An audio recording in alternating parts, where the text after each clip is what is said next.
All right, good morning. My name is Abby Belial, and I am covering the middle portion of this section 13.1 and 13.2. And the first theorem that I want to look at is theorem 13.2, which is Fermat's two squares theorem. And this theorem states that any odd prime that is congruent to 1 mod 4, we are able to write it as the sum of two squares, which can come in handy. Now, the theorem in the book is great, but I was doing some research online and I found a different proof that involves something that's a little bit more geometric. And I mean, I'm a high school geometry teacher, so anything with shapes and colors is right up my alley. All right, so here's the proof I want to go through today instead. So this is called Zeiger's one-sentence proof. And I'm going to be honest, the first couple times I looked at it, it looked like a whole bunch of mumbo jumbo, but we're going to break it down piece by piece today. Okay, so the first word that I run into where I'm like, what the heck is that? Is this involution word. All right, so an involution, that is a function that is its own inverse. So basically, if you run an element of the set through the function twice, you end back to where you started. So imagine I have a set with 3 elements. I've got orange, purple, and green here. All right, now one way an involution can work is if we have what's called a fixed element. All right, and orange is going to be my fixed element, and orange maps to itself. So if I put orange through the function, I'm going to get orange. Through the function again, I get orange. Perfect. The other kinds of elements that I have in an involution are paired elements, all right? My purple and my green are going to be my paired elements, and they map to each other. So if I run them through the function, they switch spots. Run them through the function again, they're back in their original positions, all right? So we've got fixed elements and paired elements. Now, let's talk about what we want to show with this proof. The whole point of this proof is we want to show that a prime that is equal to 4k plus 1 can be written as the sum of two squares, an a squared and a b squared. Now 4k plus 1, how can I illustrate that geometrically, all right? So we're gonna have some windmills, all right? So here's an example of a 4k plus 1 for the number 13. I have my plus 1 here in the middle, and then I have my 4 spokes, where each spoke is 3 blocks long. So 3 is my k in this situation. And the way we're going to turn it into sum of two squares is we're going to manipulate that equation a little bit. All right, so here's a windmill, and I have my center square, which is x by x, and then the 4 spokes are all going to have dimensions of z and y, and we are going to find all the different windmills we can make from the same prime number. So for example, for the number 13, we have 3 windmills. We have this one, which I already showed you, and then we have this one, and then here's my third one. All right. Now, in my mind, I kind of want to sort these together. So the first way I want to sort them is I notice that these have the same shadow. I can stack them on top of each other, so those could go together. But then I also see that these both only have 1 square in the middle. So I also could see how I could put those together. Well, that's what Zeiger does in his proof, actually. So he has 2 different mappings here. All right, so this set up here, this is XYZ. This is the set of all the windmills we can make that have an area equivalent to P. So this first mapping here, these are equations for us to make windmills that are shadows of each other, okay? So these are shadows of each other, so they are paired elements, all right? That makes this our fixed element, and that's important to start with because this is our 4k plus 1, all right? And so because the set S has 1 fixed element, it has an odd number of elements. So therefore, because it has an odd number of elements, this function down here should also have an odd number of elements. Well, this this mapping down here, this is what I would call a flipped mapping. So a flipped mapping is looking at these guys. Okay, so they both have the same center, but their spokes are turned 90 degrees to make a different shape. All right, that makes these paired elements, which makes this one our fixed element. Okay, now this is our fixed element, and why do I care about this? Well, this is what gets our a squared plus b squared. So I've got my 3 squared here, and then if I put these 4 on the outside together, I get 4 squared. Nope, sorry, 2 squared. All right, and that's how this proof comes to be. I honestly could probably spend the whole 12 minutes talking about it, so I highly recommend, if this was interesting to you, to do some research on your own. But yeah, okay.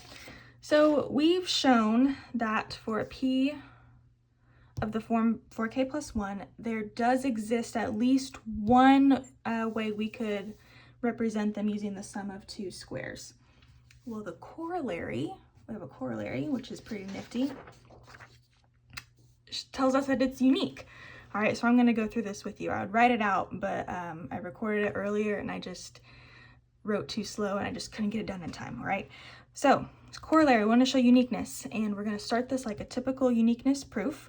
We're assuming that it's not unique, all right? So we're gonna have 2 p's that are the same, and they are equivalent to 2 sums of squares, and where they are not equal. So a isn't the same as c or d, and b isn't the same as c or d. And I'm gonna multiply those 2 expressions together, and I get this beautiful mess. And with some algebra magic, we get this more beautifuler mess. All right, and we're just gonna set these aside for a moment, all right? Now, I'm gonna go back to these top 2 expressions, and I'm gonna get b and d on their own on the right side. Now, this next step, it wasn't obvious to me at first, but now I see why we need to do it. I wanted to multiply this expression by d squared on both sides, and this expression by b squared on both sides. That way, these would match up so I could set them equal to each other, which is what happens down here. We have the 2 left sides equal to each other, okay? All right, then we're gonna distribute, do some algebra magic, and we're gonna get the p's on one side, and here we are down here. And then so we have a squared d squared minus c squared b squared. Pull the exponent out to the side, makes it a little bit more obvious what we're trying to get to, okay? Now, then difference of perfect squares, our good friend from Algebra 1. We've got these 2 multiplied expressions here. Now, remember, p must divide one of these, okay? And then without loss of generality, I'm gonna assume that p divides the second one, okay? Now, if p divides the second one, this expression, AD minus CB, it must be 0, or it must be p or a multiple of p, right? So for this first case, let's assume it's not 0, so it is a multiple of p. Then we plug back into one of our earlier expressions. We get the multiple of p squared, but that's not gonna work because this is an equality here, and this side is going to be bigger than this side. So that's a contradiction. All right, so then we know that AD minus CB must be 0. And if that's 0, plugging into an earlier equation, we have that d squared minus b squared equals 0, because p can't be 0 up here, right? So by the 0 product property, this has to be, okay? And then it follows that d is the same as b, and we can follow a similar argument to show that a is equal to c. So therefore, a and b are unique, which is really handy. Okay, my last theorem. Got it over here somewhere. All right, here's my last theorem. Okay, so theorem 13.3. So for little n equal to big N squared times m, where m is square free, then n equals the sum of 2 squares if and only if m contains no prime factor of the form 4k plus 3. All right, so let's get into it. So it's an if and only if, and I'm going to choose to go the backwards way first, because that one was a little bit easier for me to figure out, okay? So backwards, we're going to suppose that m has no prime factor of the form 4k plus 3. So we've got two cases. We've got if m equals 1, that's a pretty trivial case, so we're done there. And our second case is if m is greater than 1. Now, m is going to have a prime factorization of distinct primes, where each prime is of the is equal to 2 or of the form 4k plus 1. Basically, this is saying what we suppose up here, that it has no factor of 4k plus 3. Okay, so from our earlier theorem, our windmill theorem, each prime can be written as the sum of two squares. So for each p up here, we can rewrite it as a unique set of squared integers, all right?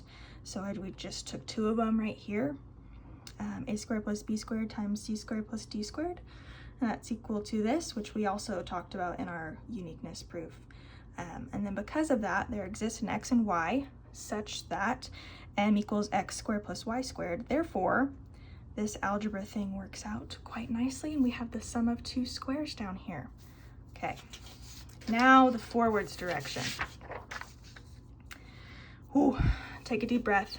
It's a beast, but we're gonna get through it. All right, so now we're assuming the other way. We're assuming that we already know that n is the sum of two squares, and we're gonna let p be a divisor. Then the proof goes through using a greatest common divisor to show that this greatest common divisor squared will divide n squared. But we have this situation here where the sum of squared integers is equal to a multiple of the prime. But if that's equal to a multiple of the prime, then it must be congruent to 0 mod p. So then r or s must be relatively prime to p. And so I'm just going to pick r because I like that letter better. And then we're going to use our r prime down here, and that's going to satisfy this statement here. And I'm going to multiply this statement up here by r prime squared on both sides, and that results in this. And so therefore, we find out from that -1 divided by p is 1. So therefore, by theorem 9.2, we have p is congruent to 1 mod 4. Therefore, there is no prime of the form 4k plus 3 that divides m. Sorry, I got that off screen a little bit. All right, and that's all I have. Thank you.